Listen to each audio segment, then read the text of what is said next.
Hey, my name is Dr. Boyce Watkins, and welcome to drboycetv.com, the home for intelligent Black people. And today we're going to have an interesting conversation about two people that you may have heard their names, maybe not, but it's not so much the people that drove us to this topic; it's really the topic that drove us to this topic. And one of those people is a guy by the name of Chad Ochocinco, who was a great football player for a lot of different teams, Cincinnati Bengals among others, and he's a retired NFL star. And there's another guy named YK Osiris, who's been famous for about 10 minutes and 22 seconds. Like all the other artists, YK is convinced he's going to be famous forever. And it was a little thing about some earrings. Anyway, before we dive into the topic and kind of figure out how we're going to make this into a topic that we as intelligent Black people can benefit from, I want to introduce my guests. My guests are Miss Keisha Ravenel, CEO and founder of the We Inspire brand. How you doing today, Keisha? I'm doing good. I'm excited to be here. Yes, well, I'm excited to have you. Keisha is a super, super, super smart Black woman, and I'm glad you're here. Also, supers, Dr. Boyce. Yeah, that's right. Super duper, duper, duper, super. And another super smart Black person we have is Jeff Lightsey Jr., who is you see him regularly on the Ball Sports Network, and he's just a real sharp Black man. How you doing today, Jeff? I'm doing good, Dr. Boyce. How are you? Doing very well, very well. And I want to say hi to everybody in the chat. I see Shannon Stewart is in here. I'm sure Shannon has a lot to say because Shannon is a financial expert out west. And so let's just dive into the topic. Okay, so how many of you, give me a yes or no. You start with a yes or no question. How many of you saw any inkling of the earring controversy with YK Osiris and Chad Ochocinco, where YK, and I'll tell the story. I'll tell my version of what I saw, and then I'll let Jeff and Keisha kind of chime in terms of what they saw.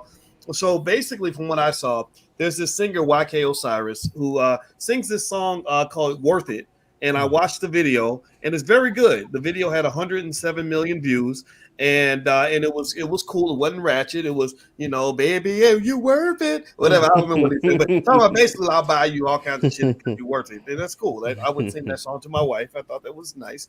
And anyway, YK Osiris got on the internet and he did a little bit of Instagram flexing, where basically he bought these earrings that were $325,000. Now, I don't know if that includes tax or without tax, but that's $325,000 for the earrings, and he brags about this on Instagram, the Instagram flexing.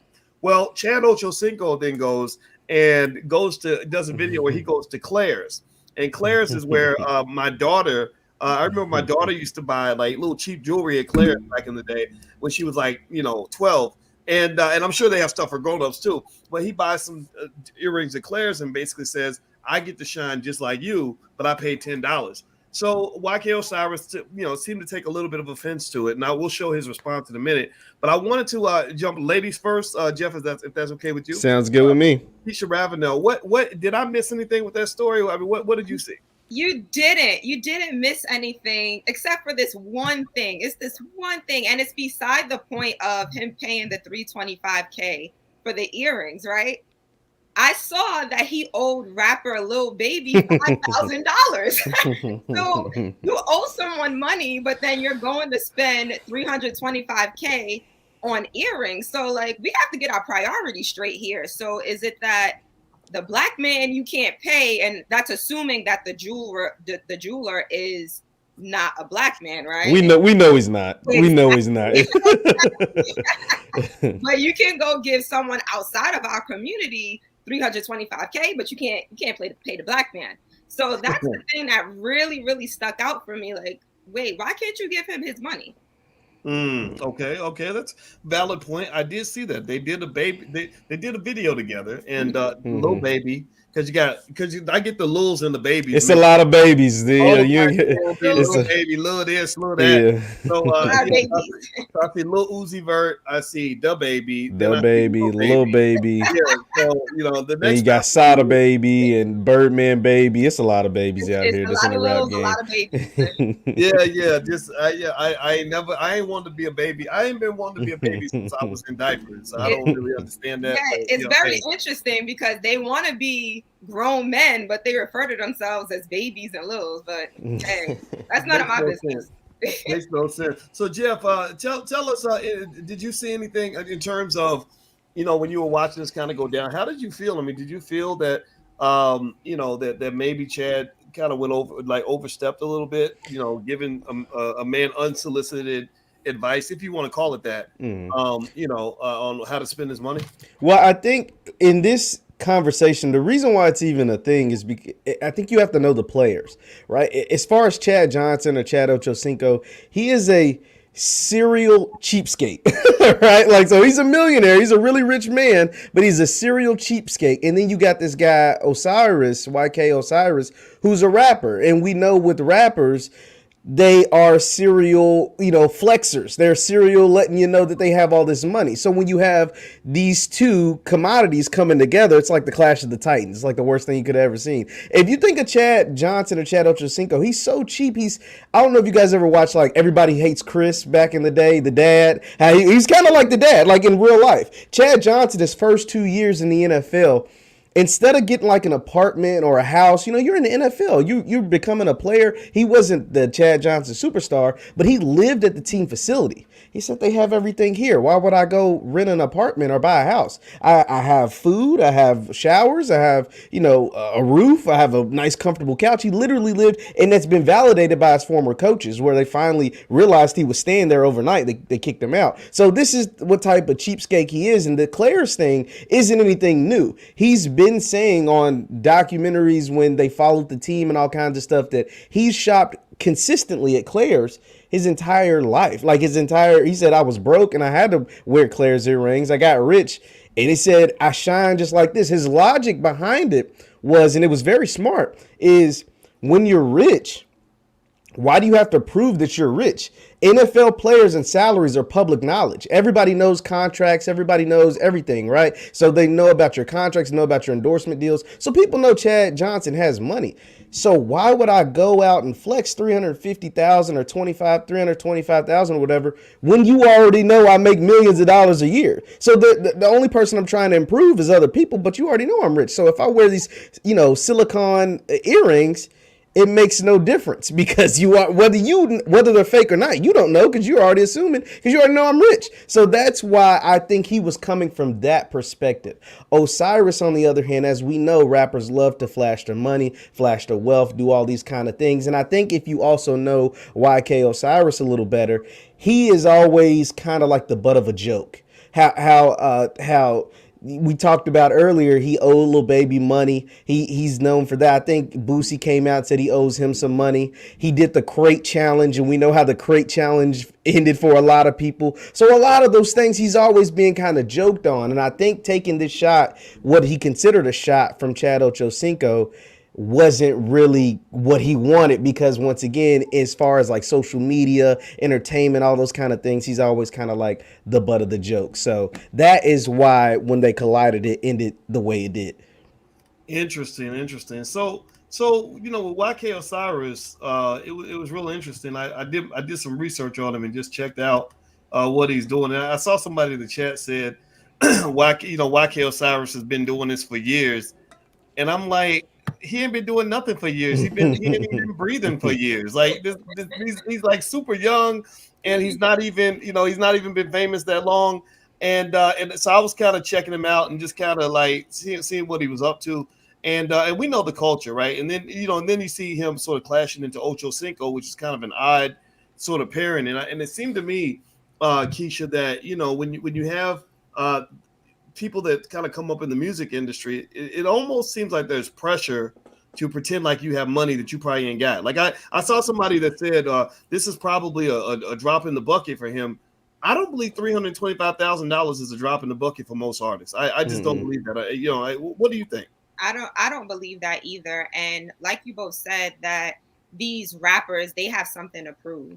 So, they may have grown up broke and now they want to flex, right? I have the money to buy the earrings and to buy the clothing and the belts and the shoes and the sneakers. Like I have this, and a lot of their worth is determined by what they can buy, right? Like what they can wear, and it's not internal. And that's my issue with the community and with these rappers and athletes. It's like, oh, look at me. look what I could buy. And then we have kids looking up to that. And YK Osiris, he actually mentioned, hey, kids, if there's anybody watching this, I don't advise you to do it. Then why are you doing it if you don't advise anyone else to do it? If that's the advice that you're giving, then, why are you not taking your own advice?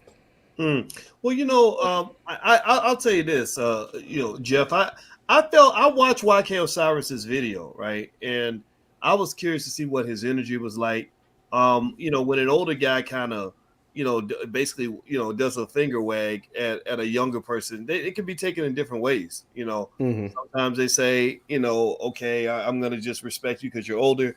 But then there's some people who just really get upset. And I remember when I was YK Osiris's age, and I remember when Ice Cube and Scarface, like all of us were young, and I remember that they were getting kind of confronted about the dangers of where the music was going. Remember at that time, Ice Cube proudly states, I started this gangster shit, right? And you see what it is 25, 30 years later, right? So while you can take credit for the great things that have happened in hip hop, you also must take responsibility for some of the chaos that has occurred. Like literally 200 rappers died this year, right? So the latest being Young Dolph, but I'm sure another one will die this week. Like that's the rate at which rappers are dying. And so I remember that as a young person, I heard the older people speaking. At that time, it was Reverend Calvin Butts.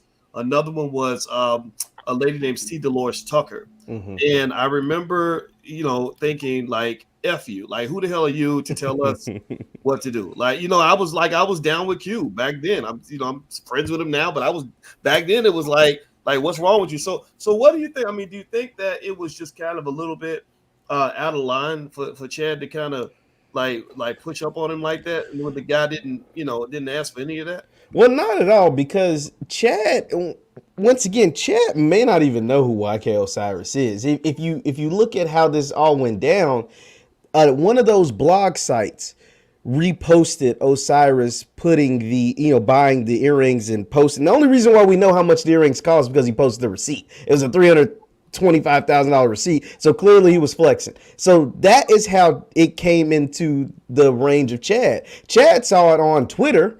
He saw the receipt and was like, I mean, he probably didn't even read the name. He just looked at the price and was like, yo, you could have got them same earrings at Claire's, right? Like, and it wasn't even like Osiris, get off my lawn. You're a stupid young dude. Like, it's just like, well, I got those same kind of earrings and I got them for $10 and I'm worth, Chad's worth millions of dollars. That literally was all it was. And YK, his response is kind of what elevated, because he felt so personally attacked. And this isn't just a message for YK, because the reason why he did it is because of what industry he's in.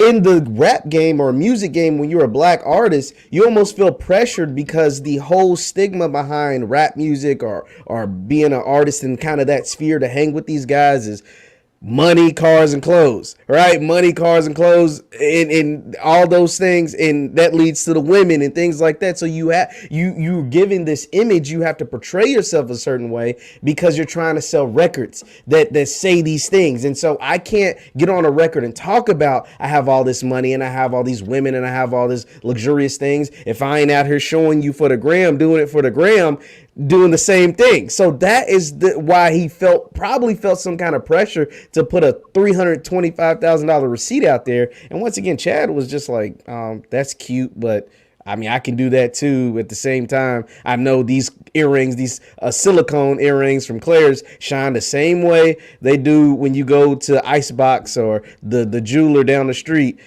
and you get them for a whole lot cheaper. So I don't know. I think that was the whole perspective from Chad. Well, everybody, in case you just got here, we are talking about this interesting back and forth between a singer rapper by the name of YK Osiris and a former NFL star, Chad Ochocinco.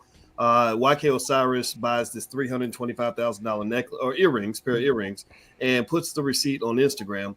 And Chad Ochocinco then shows himself going into Claire's and spending $10 on a pair of earrings, and says, I can shine just like you. If you haven't done it yet, please hit the thumbs up, share, subscribe button if you haven't done it yet. Our guests for today are Miss Keisha Ravenel, CEO and founder of the We Inspire brand, and also Jeff Lightsey Jr. from Ball Sports. follow these two on social media. Please follow these two on social media because these are just very, very smart people, and these are my wonderful friends, and I just think that they're both amazing.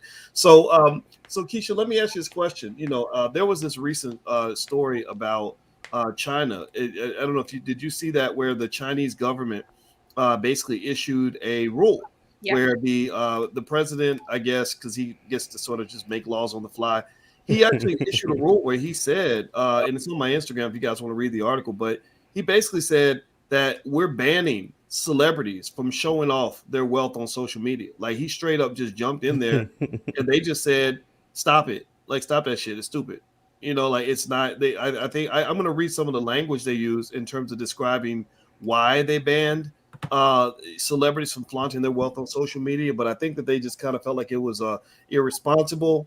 That you are misleading people, you're messing up society.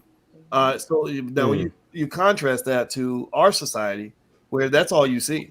That's all you see in our community. Last 25 years, artists showing how much money how I have more money than you, and it's very weird to me that this has almost become like people call this black culture, but I don't even think it's black culture. It ain't cold. It ain't black culture at all. Right. So let me ask you this, Keisha. Your brand, one of your slogans on your brand is "I am enough." So I think about "I am enough" when I think about the person that feels the need to show off, because maybe deep down, do you think maybe deep down there's a self-esteem issue, or maybe because you don't feel like you're enough, you have to go buy something expensive and waste some money to prove that you're enough? What do you think about that? Yes, absolutely, absolutely, and I feel that that's what they're doing. That's what these rappers are doing. That's what the Black people in entertainment are doing. They don't feel that they are enough. And I can't say everyone, right? But overall, they put a lot of their self-worth into these items, into these earrings, into these name brand things. And that's why I created I Am Enough, to let you know, like, you don't have to put your worth into these things. Like, your worth, it comes from in your internal, like internally. That's where your worth comes from. So if you are putting your worth into these things, then you really need to maybe go to therapy, really, really dig deep, right? Because we do grow up, and that I am happy that Chad called him out, because we need people to put us onto game. We need people to call us out. We need people to check us, and we need people in our own community to do that. I think also, Doc and Keisha, I think also too, the sad thing about that, and what makes it sad, is earlier you brought up there's 200 rappers that have died this year, and part of that is because of the lyrics and what they talk about in their music, and in the real street beefs and street gangs and stuff that they're in. Another part of that is because they're flaunting this money, they're flaunting this wealth, they're flaunting all these things, and people want to take that. There's a lot of bad people in this world, and there's some people that want to take what you have, and so they see you with this money, they see you with this thing, and they sit up there and they may be envious, they may be jealous. It's like, man, why don't I have that? Why don't I? Well, damn it, I can't sing a song like you or write a bar like you, so I'll just go take yours. Because I know you have it. Like, there might be 100 people on my block with $1 million, and I'm not worried about them because I don't know what they have. But I know you have it because I see it on your Instagram every single day. I see it on your social medias every single day. You keep letting me know and keep challenging me. Come take it if you want to. A lot of them have like this big bravado, like, come take it if you want to, blah, blah, blah, guns, all this stuff in their videos. And then I go out and I'm going to flex these $300,000 earrings. And so somebody might test your gangster and really might try to take your stuff from you, and that all of that breeds just jealousy and negativity and envious, and those bad people in the world will really come and sometimes ruin your life or ruin the lives or take your life, and that's the sad thing as well. And Jeff, just to add to that, my mother always said a bullet don't have no name. Not at all. You can say like, oh, come get it if you want to, and they're gonna come get it. They definitely are. Yeah, it's and it's kind of crazy, that culture is there, and these crazy things are happening, and nobody's really talking about it. When a black man gets killed by a cop, everybody talks about it. Yeah. Black man, Ahmaud Arbery gets killed by a white man, everybody talks about it. Well, Doc, it's because there's no money in that. See, the money is in what they're talking about. Because see, when Young Dolph dies, or name your favorite rapper who's died tragically or whatever, their money was in their lyrics promoting and pushing whatever they were promoting and pushing, whether it was drugs, violence, women, flamboyant, all of that stuff. That's where the money was. But see, the money for some of these social justice politics or whatever, there's no money in going to represent or finding the killers of Young Dolph. There's no money in going to represent and finding the killers of, so-and-so who's killed by a black man, right? So there's no money in that. But the money is in, for Black Lives Matter movements and whoever is in, going to do all these marches or whatever for when these people are killed by white police, which happens very rare, as opposed to these black men who are killed by black men. There's no money in that. That's why it's not promoted the same way. It's almost like if I was to say, if that guy down the street beats my sister's ass, then I'm gonna be angry. But because beating my sister's ass is my job, right? It's like a crazy mindset, right? But seriously, like if a white person or a cop kills a black person, it's outrage everywhere.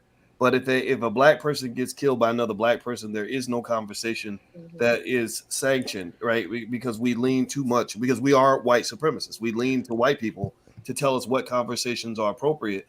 And I personally think if you ain't talking about, for example, this single mother of 6 who was just murdered 2 days ago in Chicago, a week after her son was killed on the same block, then you ain't really, the Black Lives Matter is not a term, those words should never come out of your mouth.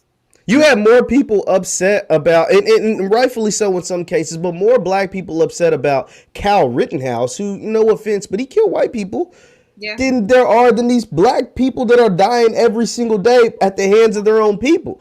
To me, that makes no sense. Like, how can we be so upset and shed so many tears and do all these things about a Kyle Rittenhouse? Now, I'm not telling you can't do that. Like, if you're upset about it, be upset. I don't think you should be, but be upset. But you should be just as upset, if not more angry, that your own people are dying at the hands of your own people, as opposed to, these white people that died at the hands of another white man. That's just my kind of theory on that. And then I also ask, not that I want anyone to kill anyone, but why are we killing each other and we're not killing people in the other communities? And like I said, I don't want us to kill anybody, but we don't value our own lives. So we will kill each other first before we go out and retaliate against the white community. Yeah, that's a great point. I mean, I think because it is kind of interesting that we, it's almost like we hate ourselves as much as other people hate us. In fact, I really think that all of us kind of need our heads examined, because a lot of stuff we do is just ass backward. It doesn't make any sense. Well, everybody who just came in, I'm speaking with Jeff Lightsey Jr. and Keisha Ravenel. Keisha Ravenel's from the We Inspire brand. Jeff Lightsey Jr. is from Ball Sports. And we're talking about this interesting thing between Chad Ochocinco and YK Osiris, where this young artist gets a $300,000 pair of earrings, puts it on Instagram. And Chad Ochocinco, who's the OG, the NFL veteran, decides to go to Claire's and buy a $10 pair of earrings and show him up. And this led to YK Osiris responding to Chad Ochocinco. And I'm gonna try to see if I can play his video. If I can find, actually, you know what? I'm gonna try to find it on YouTube and play it. But here's what I'm gonna tell you. I watched it, right, and I was real curious to pick up on the energy of it, because when the benefit of being 50 is that I've been in both guys' situations, right? I have been the young guy who's pissed off at the old guy, and I've been the older guy where the younger person was pissed off at you, right? Tyler, the Creator, has been angry at me for 6 years. He literally, every time I think it's over, he comes out and he just does something weird. Like, he just randomly, like on the Kanye West album, literally at the end of the song, somebody called me and he said, at the end, he was on Kanye's album, and at the end, he just screams out, "Boyce Watkins is a bitch." And I'm like, 5 years later, like, dude, why? I'm so irrelevant. Like, what is this? So he's still mad. And I remember going through the interesting thing that happened. One day I'll tell you all the story. It's not worth repeating right now, but you can Google it. And the thing to me was that I said, you know what? you know, he was 22, 23 at the time. I said, I'm not gonna argue with you. I said, look, man, if you want to understand what I said and why I did what I did, call me on the phone. Right. I had people that were connected. Chuck Creekman at All Hip Hop said, yeah, Tyler the Creator wants to talk to you. I said, yes, tell him to call me because he needs a father. He does not have a father. I knew he didn't have a dad. And then I listened to his music carefully. See, I like to get scientific with it. I listened to his music because I wanted to understand him. I wanted to understand his point of view. And I heard in the lyrics the pain of a boy who did not have a father. And what I have found consistently is that young men who are not accustomed to male mentorship or masculine leadership have a very negative reaction when they bump heads with an older man. It just happens. That's why a lot of guys get shot by the cops, because they think they can just run up on that cop and run in their mouth and everything else. Next thing you know, you find out he's got a bigger gun, he's got a billy club, the law's on his side, right? And so I really think that in general, you know, I always hope that the conversations can happen in a certain way. And I'm glad Chad Ochocinco didn't respond at all. I think that's great. I'm also glad that YK Osiris, actually, I watched this video and I said, this guy is not being nearly as disrespectful as I thought he might be. Mm-hmm. You know, he was just kind of like, look, you know, hey, you bought the $10 earrings at Claire's. I'm happy for you. You know, he said, man, you could have hit me up in my DM. You could have, you know, you didn't have to tell, you know, you trying to tell another man how to spend his money. Like, he made his point, but he did not do it disrespectfully. And I thought that was actually beautiful to watch. Because let me tell you, if y'all want to see an interesting beef between young and old, and I love watching these dynamics take place, go back. Does anybody in the chat remember when Ice-T got into it with Soulja Boy? You remember that? Y'all probably know it was 13 years ago. Google that. I want you to Google it, because basically what happened was Ice-T did what a lot of older rappers do, right? They see the younger artists coming along. Maybe they're upset because the young guys getting the attention that they used to have, so they start hating. You know, and Ice-T's like, he was hating. He was definitely hating. He was hating back then. Bullshit. Yeah, he called him out his name. Yeah, you hate when you start calling folks out of their name. You are hating for sure. Yeah, he said Soulja Boy can eat a. Yeah, y'all can use your imagination. And I'm gonna tell you what, Soulja Boy lit him up. Like, I mean, he did a whole cartoon, a really funny cartoon. Like, he really dehumanized Ice-T.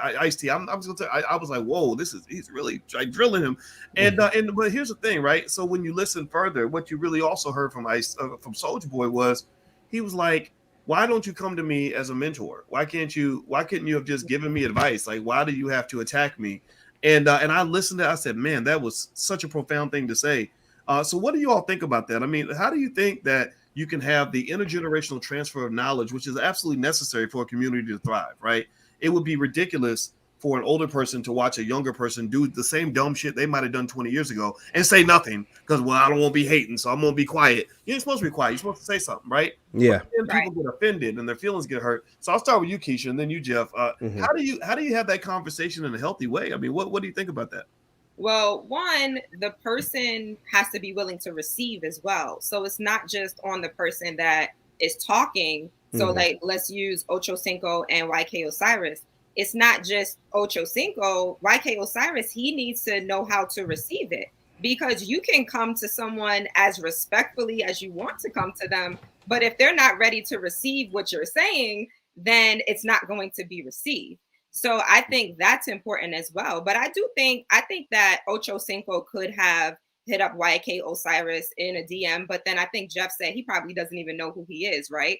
But I think it's important for us to reach out to each other. Even if we joke around and we, you know, clown each other on social media publicly, we should be hitting each other up privately saying, hey, you know, I know we're joking and it's all in fun, but I really want you to be smart with your money, because I did something stupid with my money when I was your age, or this is how I handle my money. Here's a financial advisor. Here's a tax advisor. Here are these things for you to be successful. Now it's up to the mentee to take it or leave it. Interesting. Okay. Jeff, what do you think? I mean, how do you feel?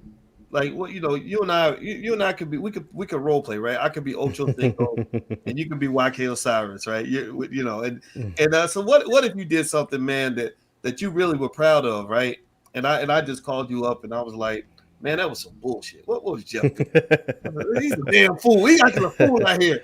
What do you think would be the best way for me to reach out and support you, you know, or make you receive or have you or convince you to receive what I have to say? I think a private conversation would definitely be the best, route, the best option. I think in hip hop specifically, though, the rappers in the industry and the culture of hip hop, it has gotten to the point to where it's very hard to do some of these things. Now we see Jay-Z is often referred to as like the big homie and all these kind of things, but if you guys don't know, these record labels, they pit the artists against each other. So at times you see these beefs that are formulated and created by the labels, by social media. The labels will pay these blogs to put out certain posts and to make certain things and to blow things up so that they could try to sell records or sell a brand or sell whatever. So, and a lot of times, because hip hop is such a competitive space and the labels are pushing these beefs, it's really hard in a lot of instances for these guys to come together unless it's a Jay-Z, unless it's a P. Diddy. You got to be, the top dog. But outside of that, a lot of times they're pitting these guys against each other. They're paying the Shade Room, the Say Cheeses, the Hollywood Unlocks, and all these different blog sites to amplify these beefs. And it's hard for them to sometimes have the proper mentorship. A lot of them, like a whole lot of them, actually need. Everybody who just came in, I'm speaking with Keisha Ravenel, CEO and founder of the We Inspire brand, and Jeff Licey Jr. from Ball Sports. And we are talking about Chad Ochocinco and a singer named YK Osiris. And just generally, we started off talking about YK Osiris flaunting his $300,000 earrings, and Chad Ochocinco's response where he bought some $10 earrings, and it was actually, I thought it was quite funny. But then I think to make this conversation more applicable to all of us, the goal was to take it to in a direction where we can kind of learn from this and grow from this, because what we're dealing with, I think, I'll say this, and I'll let the panelists get their last words or their closing thoughts, is I really think that you have a few issues you have to confront in the culture. When you're talking about just this idea that you're showing off by wasting money, that's just crazy. I just jokingly said, today I was saying to somebody, I said, my two daughters are, most beautiful girls in the world, as pretty as their mama. When they go places, I see all the boys looking at them.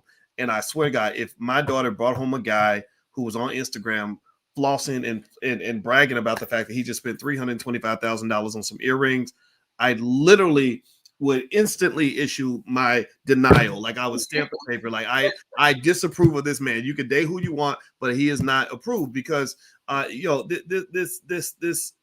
this idea that you are showing off by throwing money away, that's stupid enough. But what's even more stupid is the fact that some people might find that actually appealing and attractive, right? And I would just say that to anybody, male or female, if you're attracted to people that have money, they shouldn't be able to impress you by showing you how much money they're throwing away.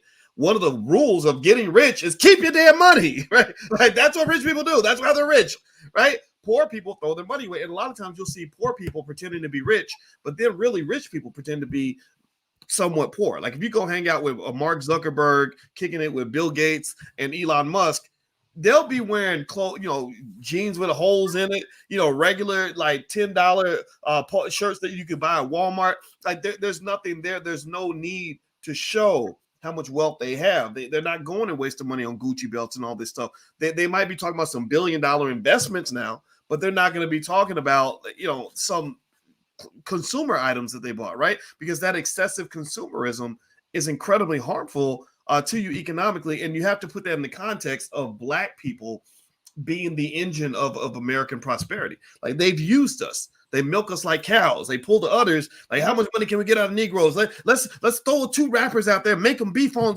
Shade Room. So people get emotionally caught up in it. And then they're going to want to go and buy stuff because they're emotionally caught up in this. And it's all a game. They're playing with you, So Keisha, what are your closing thoughts on this in terms of what we can kind of learn and how we can just become better people from there? I need you to help me figure out how we just spent this last 34 minutes and 26 seconds talking about 2 Negroes that don't even matter in our personal lives. Why was this conversation worthwhile? So I have a few thoughts. The key is to be rich, not to just look like you're rich. That's the key. And I think that a lot of these rappers and even aspiring rappers, entertainers, and aspiring people that want to accumulate wealth, they don't understand that. They think that being wealthy is being able to go out there and spend money on whatever they want. And YK Osiris, he did mention, he said, spend your money on whatever you want. It's your life, it's your money. And I do get that. And I do agree with that. You're supposed to do what you want with your money, your life. However, if you are aspiring to be wealthy, aspiring to be rich and have a lot of money, then you need to educate yourself on how to get there. And it's not by spending all of your money on chains and earrings and all of these materialistic things. So I saw a post and it talked about Jay-Z. It talked about Jay-Z when he first came out, and he had like all of these like gold chains, and like he was looking like he had all this money. And then Jay-Z now is a billionaire, and he just had like a regular t-shirt on, right? So like I said, the key is to actually be rich, to actually be wealthy, to actually build legacy for the next generation, and not to just look like you're doing it. Absolutely. Absolutely. All right. That's excellent point. So, Jeff, your closing thoughts. My, help us all become better people. Be wise. Okay. Well, my thing is first of all, when it comes to like the hip hop community, rappers or whoever, you know, flexing, showing off, all that stuff, they tell you that that's a part of your culture. They tell you that's what you're supposed to do and all that. That stuff ain't a part of your culture. Going out, having a bunch of baby mamas, having a bunch of money, showing it off, and then losing it, and then or not being able to see the light of day after, you know, not growing old with your money. None of that is a part of your culture. That's part of the nigga culture that they trained to you and indoctrinated in you and kind of convinced you and sewn it into you that that's a part of your culture. None of that is. I promise you it's not. Back in, you know, when we were in Egypt, over in Africa, we weren't doing that kind of stuff. That's first of all. Second of all, because those things put an unnecessary target on your back, and just because you have $325,000 now, will you have $325,000 when you're 40 or 50? Or will you be able to live to see when you're 40 or 50? Because there's a bunch of rappers that had a whole bunch of money in their 20s, had a whole bunch of money in their late 20s, early 20s, maybe early 30s. But then by the time they were 40 or 50, all that money was gone. Or maybe they weren't even here to see that day, right? So that's why you have to get out of that nigga culture, because that nigga culture is what leads to your demise. Whether it's having a bunch of baby mamas, whether it's being in a bunch of debt, whether it's not being alive at age 50 to see the end. So that is why we have to drift away from the nigga culture and really get into what our culture and building ourselves and building generational wealth and being able to not just have $325,000 spent on earrings when you're 22, but having $3.2 million when you're 50 or 60 to pass to your children and grandchildren. That way they never have to worry about it. Because too many times we've seen rappers and entertainers have all this money in their early 20s and not be able to pass that down to their children. And some of them aren't even here to see their children at their 50th birthday. So that's my final thoughts on that. Whew, that was a great final thought. And I think, you know, when you're really talking about culture, one of the things I want everybody to really understand, and we've addressed this a little bit, is that when you talk about wealth, you cannot grow Black wealth without also monitoring Black culture and what we define as Black culture. So I would say that maybe one of the things that we could start doing, generally speaking, since we're all intelligent Black people here, is really reject anything that's labeled Black culture that involves excessive irresponsibility in really any key area. When you talk about family, like there's nothing in Black culture that says you ain't supposed to be a great father to your kids. I think we're confronting that, right? There's nothing in Black culture that says you're supposed to want to be ignorant. You actually want to be smart. There's nothing in Black culture that says you should want to stay high on dope and drink all the time and all this other stuff that's promoted in the music, right? They promote the music to make sure the Black man is never alert, that he's never able to really conquer anything. Nobody's afraid of an alcoholic. Nobody's afraid of a dope addict. No, a dope addict doesn't compete with you, right? They're too busy getting high. And then I think lastly on this part of financial responsibility, I think that it's a YK Osiris's situation kind of runs against the backdrop of a shifting culture on when it comes to the power of building Black wealth. And so what I would say is that because I watched this video and I did not see this guy as an idiot, and he actually went out of his way. He said, "I'm not dumb." And that to me says that he doesn't want to be stupid. He wants to be intelligent, right? Mm-hmm. So when I talk about this space being for intelligent Black people, I would actually invite a YK Osiris into the conversation, because it's not about where you are, it's about where you're trying to go, right? Because in fact, I would rather hang around a quote unquote ignorant person who wants to be smart than a smart person who wants to be ignorant. Because you got a lot of that. You have a lot of people in hip hop. You have some flat out geniuses where you'll read their bio and they'll be like, oh, he graduated from such and such with a 4.0 grade point average. But then when you listen to what they're promoting nothing but complete ignorance. Mm-hmm. Like, I was blown away by that. I remember one of the times I went on the Breakfast Club, I remember that somebody told me that the day before I went in there, that one rapper, remember that rapper, what's his face? It had all the ugly gold teeth in his mouth, and he gold all in my chain. Trinidad James. Yeah, they were like Trinidad James was here yesterday, Doc. And I said, man, I'm so glad I didn't walk in the same time as him, because I wouldn't have wanted to sit in the same room with this son of a bitch, because that video just pissed me off. It was just so ignorant. And so somebody's like, no, Doc, he's really smart. He's not ignorant like the video. He's really smart. I said, that pisses me off even more. Mm-hmm. Why, if you're smart, why are you hiding your intelligence to fit in? Stop that.